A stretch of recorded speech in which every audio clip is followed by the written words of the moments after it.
Esperando que te encuentres muy bien, hoy vamos a resolver un ejercicio que tiene que ver con fuerzas de fricción. El ejemplo del cual te hablo es el siguiente. ¿Qué fuerza se requiere para iniciar el movimiento de un objeto que tiene un peso de 100 newtons? Vamos a considerar que el coeficiente de fricción estático es igual a 0.5.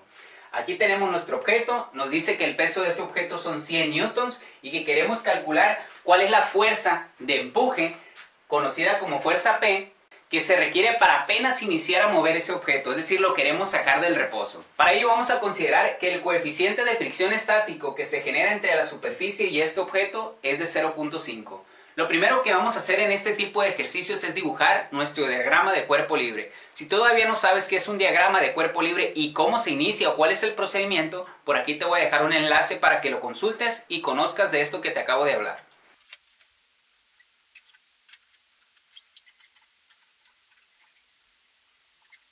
A grandes rasgos aquí tenemos nuestro diagrama de cuerpo libre. Sabemos que cada vez que tenemos una superficie y que sobre esta se encuentra un objeto, se van a generar dos fuerzas. La primera es la que ejerce este objeto sobre la superficie, que es a lo que nosotros conocemos como el peso. Recuerda que el peso siempre va a ir verticalmente hacia abajo.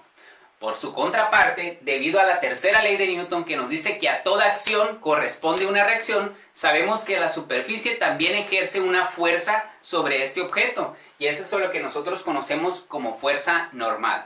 Ahora, como nosotros estamos empujando este objeto y queremos que inicie con un movimiento, sabemos que se va a generar algo que se conoce como fuerza de rozamiento o fuerza de fricción, y esa es opuesta al movimiento. Como nosotros estamos empujando este objeto hacia enfrente, se va a generar un movimiento hacia la derecha y por ende la fuerza de rozamiento o la fuerza de fricción sería contraria. Si el movimiento es hacia la derecha, la fuerza de rozamiento sería hacia la izquierda. Y es por eso que estamos dibujando aquí nuestra fuerza de rozamiento o fuerza de fricción hacia la izquierda. Por último, como nosotros estamos empujando este objeto hacia enfrente, es decir, hacia la derecha, así mismo quedaría nuestro vector dibujado.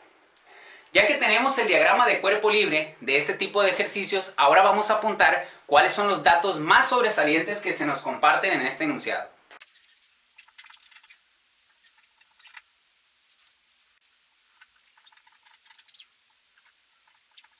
¿Cuáles son los datos que hemos recabado? Inicialmente se nos habla de que tenemos que calcular la fuerza necesaria para apenas iniciar el movimiento de ese objeto.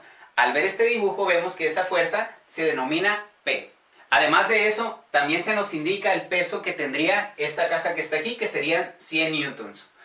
Por último, se nos dice que tenemos que considerar que el coeficiente de fricción estático es de 0.5.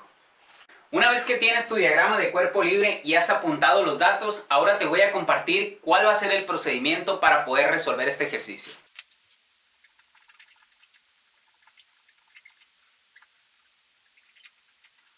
Las fórmulas que vamos a requerir son las fórmulas de equilibrio estático o equilibrio dinámico, aquellas que nos dicen que si sumas todas las fuerzas que están sobre tu eje X, eso te debe dar un resultado de 0, al igual que si sumas todas las fuerzas que están sobre nuestro eje Y, de igual manera nos tiene que dar un resultado de 0. También vamos a utilizar esta fórmula que nos dice que la fuerza de rozamiento estática es igual al coeficiente de fricción estático por la fuerza normal. Como sabemos que esta caja se encuentra en equilibrio, gracias a este diagrama de cuerpo libre, vamos a utilizar las fórmulas de sumatoria de fuerzas en X y en Y. Iniciando primero con nuestro eje X. ¿Qué es lo que tendríamos que hacer? Nos dice que vamos a sumar todas las fuerzas que estén sobre nuestro eje X, al visualizar aquí nuestro diagrama de cuerpo libre, y esto lo vamos a igualar a 0. Aquí tenemos nuestra fuerza de rozamiento que está hacia la izquierda, completamente sobre nuestro eje X. Luego tenemos nuestra fuerza de empuje, que esa fuerza va hacia la derecha y la hemos denominado como fuerza P. Así como cuando nosotros tenemos una recta numérica y que sabemos que todos los datos que están hacia la izquierda son negativos y todos los datos que están hacia la derecha son positivos, lo mismo sucedería con estos vectores. El vector que esté apuntando hacia la derecha lo vamos a considerar como positivo, y el vector cuya fuerza vaya hacia la izquierda la tendríamos que considerar como negativa. Así nos quedaría la ecuación. La fuerza P es la que va hacia la derecha, es positiva. Fuerza de rozamiento, este vector va hacia la izquierda, por lo tanto es negativo. Y como ya no existen más fuerzas sobre nuestro eje X, eso lo vamos a igualar a 0. Una vez que tienes esto, yo te recomiendo que esta fuerza de rozamiento que está aquí como negativa, como coloquialmente decimos, la pases hacia el otro lado con la operación contraria. Si aquí está restando, pasaría sumando. De manera que nos quedó ahora una igualdad. La fuerza P, es decir, la fuerza de empuje, que es lo que realmente nosotros queremos calcular, sería igual a la fuerza de rozamiento. Y esa fuerza de rozamiento, ¿cómo la vamos a calcular? Pues recuerda que esa fuerza de rozamiento estática, porque estamos tratando de apenas iniciar el movimiento de este objeto, es igual a el coeficiente de fricción estático, que aquí lo tenemos, por la fuerza normal. Así que en vez de apuntar fuerza de rozamiento, vamos a apuntar lo que corresponde a, o a lo que es equivalente, que sería coeficiente de fricción estático por la fuerza normal. Ya que hemos sustituido la equivalencia de la fuerza de rozamiento, es decir, coeficiente de fricción por fuerza normal, ahora vamos a sustituir los valores con los que contemos. ¿Qué valores tenemos?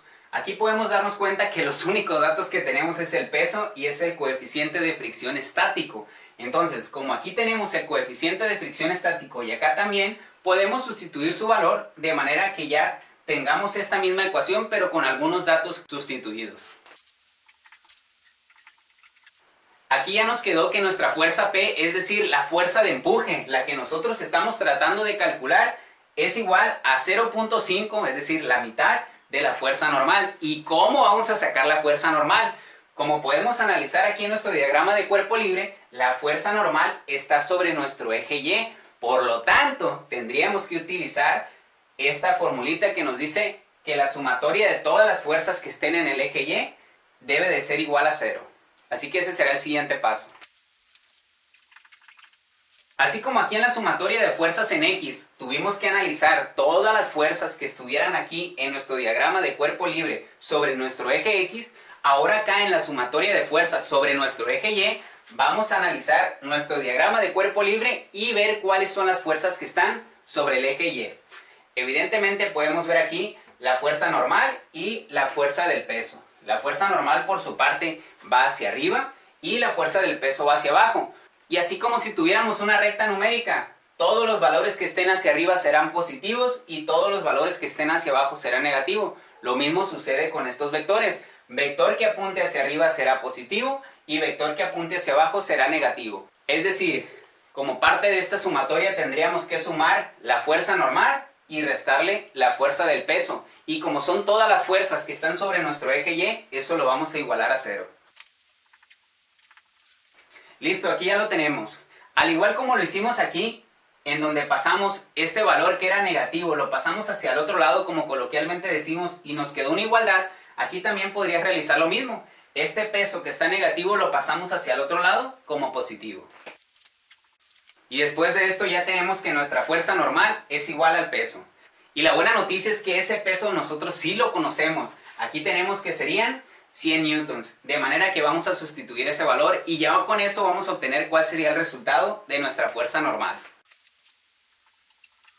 Sustituyendo el valor del peso, que serían 100 newtons, tenemos que la fuerza normal es equivalente a esos mismos 100 newtons. ¿Y para qué nos va a servir el conocer esa fuerza normal? Recuerda que cuando hicimos la sumatoria de fuerzas en nuestro eje X, al final nos quedó que la fuerza de empuje P era igual a la mitad de la fuerza normal. Como ya conocemos cuál es el valor de la fuerza normal, pues ahora vamos a sustituir este valor aquí en esta ecuación. Y con esto pues ya vamos a obtener cuál sería ahora sí el valor de nuestra fuerza P. Al sustituir el valor de la fuerza normal, lo multiplicamos por 0.5 y nos quedaron 50. Y como las unidades eran newtons, pues a su misma vez forman parte de ese resultado final. Y bueno, pues con esto ahora sí ya hemos terminado nuestro ejercicio. Y yo deseo que con esto tú ya puedas solucionar los ejercicios que tienes preparados para ti. Un gran favor, si te ha gustado este video, te pido que nos regales un like o bien que te suscribas a nuestro canal si aún no lo has hecho. Que pases un excelente día.